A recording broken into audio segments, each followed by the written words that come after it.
Alright, good morning, Ma'am Sat. Puntahan natin si Senate President, Ma'am Sat. Meron siyang sinasabi tungkol dito sa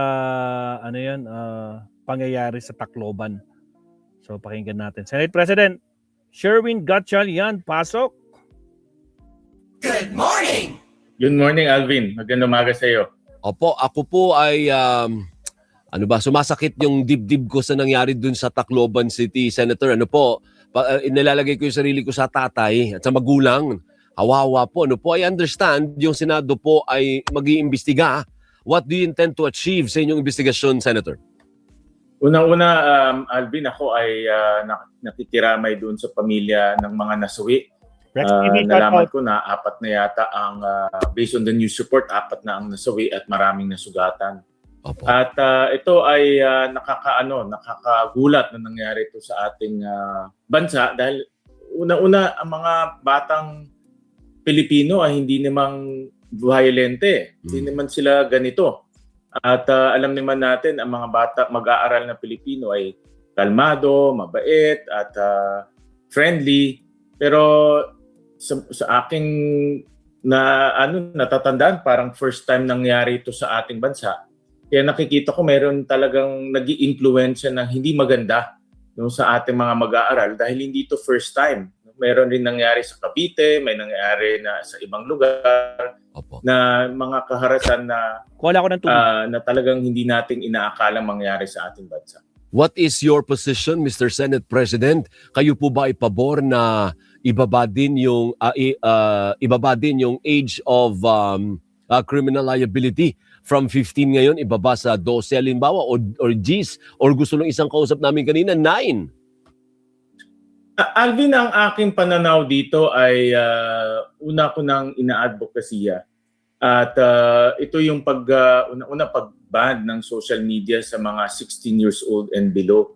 Kasama na dito yung mga violent na games na pwedeng salihan ng mga bata.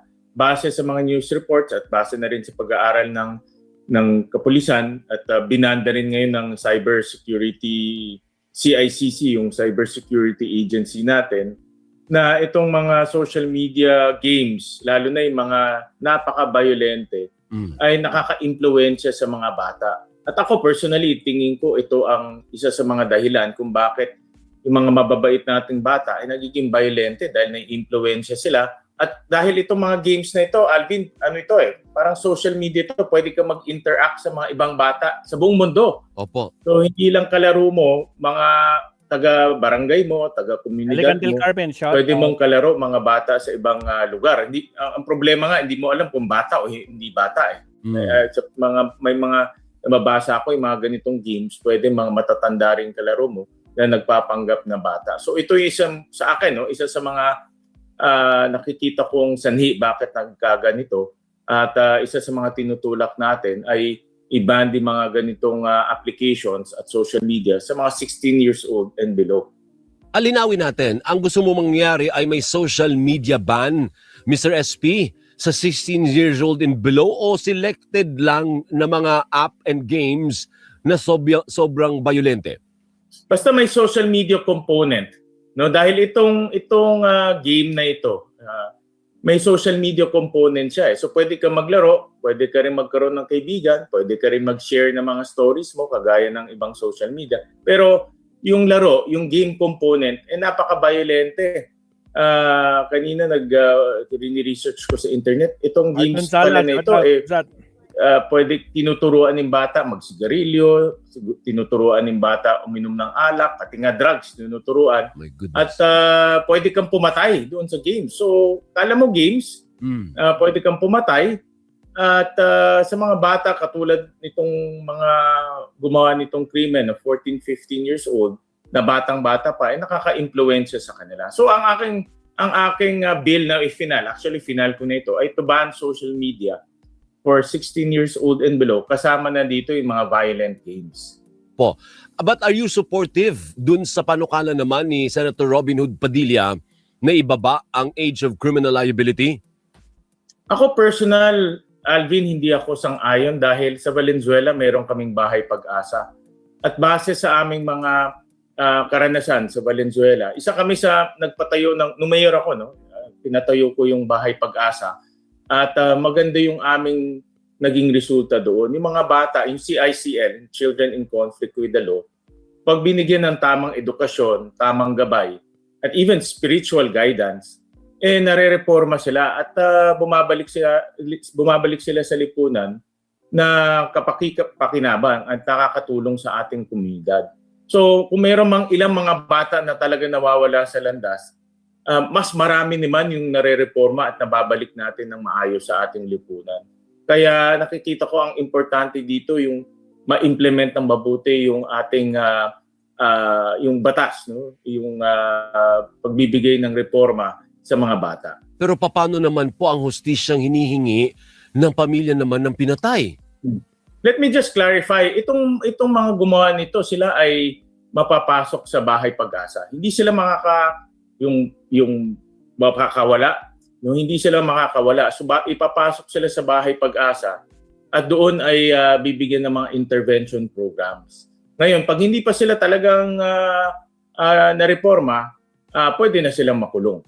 No? Dahil yan yung nasa batas natin. So ang importante dito, yung una, yung reform para mabago sila dahil mga bata rin to eh. Nakakalungkot nga, ang babata eh. Ako, nagulat ako sa edad nung gumawa nito. Kailangan siya mareforma, pero kung hindi talaga siya mareforma at tuloy-tuloy yung kanyang ganyang asal, ay makukulong siya. Opo. So sa July 1, isa po ito sa mapag-uusapan, Senator Sherwin. Siguro inevitably, matatouch nyo rin po yung sa age of criminal liability. Correct. At at the same time yung sa inyo, yung proposal ninyo sa social media, ano po? Sabay-sabay na pong tatalakayin yun doon. Tama. So titignan natin yung ano ba yung nag-influensya sa ating mga bata. At hindi lang tayo yung bansa na nag-ban ng social media. Yung pinaka-latest ngayon sa UK, no, kakaban lang nila. So marami ng pag-aaral na napakalaki ng impluwensya, negatibong impluwensya sa bata ang social media. At lalo na itong mga violent games. Kasi itong violent games is a form of social media. Maraming social media no? Hindi lang namang Facebook, napakadami. At itong violent games is a form of social media na makikita natin napakasama ang impluwensya sa mga bata. Hindi ho ba dapat ang kinukontrol ni rerendahan natin ay yung mga telco, ano po? Kasi kagaya yung mga app based in America yan eh. So dededmahin lang tayo ng taga-Amerika. Ang susi mo ngayon is yung telco, naharangin nila yan na wala kang access dapat. Actually, kung magiging ganap na batas na itong proposal na ito, ang gobyerno naman natin may kapangyarihan na i-ban. No? In fact, ngayon nakaban na siya. Yung cybercrime agency natin ay binan siya temporarily. Pero kailangan of course ng legal basis para tuloy-tuloy ng pagbawalan yan. At nakita ko yan eh. Nakita ko yung mga, to be honest about it, nakita ko sa pamangkin ko pag naglaro sila parang wala nang silang dalawa na nag-uusap eh. At nakakatakot dito, hindi natin alam sino namang kalaro nila. Kaya nagiging nagiging daan sa mga masasama para magkaroon ng impluwensya sa ating mga kabataan. Teka mo. Gising, work, uwi. Silag! Your food! Paulit-ulit man ang araw, paulit-ulit mong kasasabik. May opinion kasi, pihit na po ako, may opinion kasi si Senator Robin Hood Padilla na kayo daw dapat ang presiding officer sa impeachment at hindi po ang kung sino man na mahalal po ng grupo.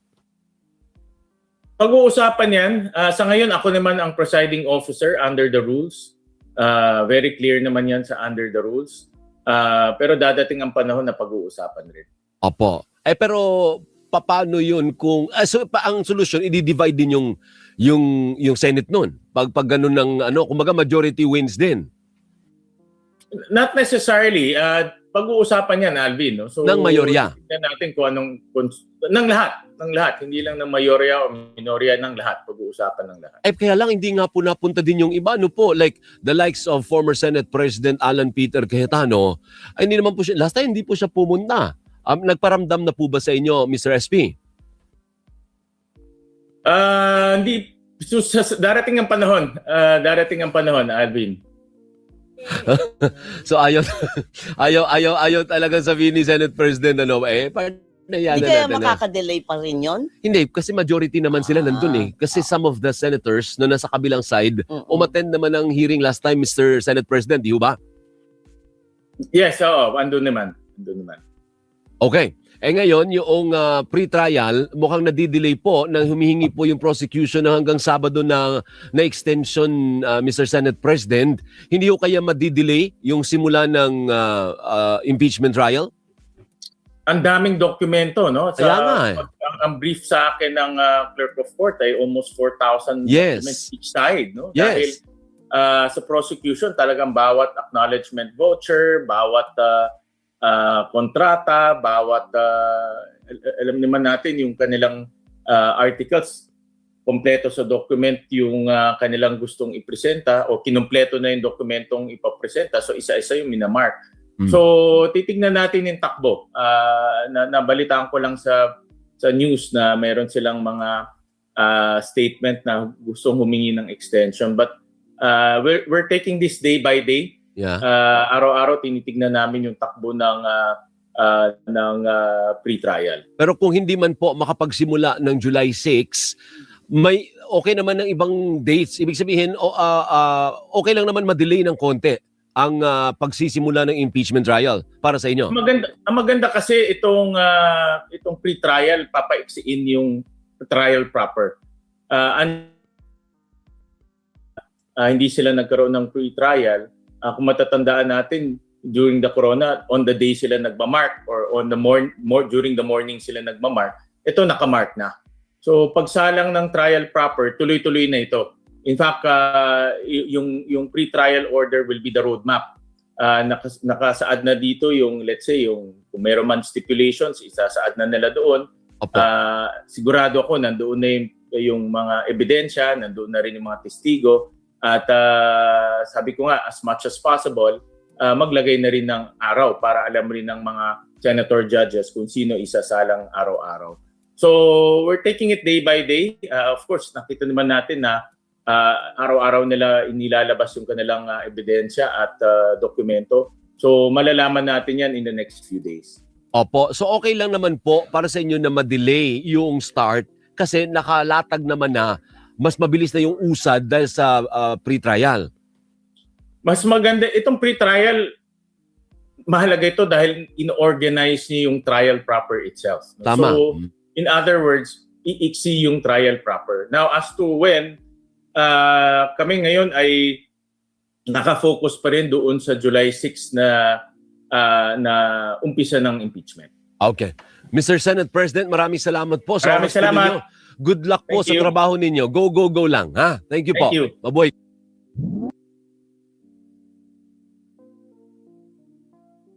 Kapatay yung mic natin. Salamat, Senator Win Gatchalian, no? Senate President Win Gatchalian sa kanyang update, mga kabsat. So, technically, hindi siya pabor doon sa gusto ni Robin Hood, mga kabsat, no? Na 10 years old. Sir Leonardo, 10 years old. Oh, pag nagkasala yung 10 years old, kung daw, ayun, kailangan panagutin na daw, sabi ni Robin Hood. 10 years old. Anong grade ba yung grade 10 years old? Parang grade 7, 8, 9, 10. Grade 4. Maxim, grade 3 or grade 4 yan, no? 10 years old. My goodness. O siya. Subtopic tayo. Siguro last 2 subtopic kasi may appointment ako ng alas 11.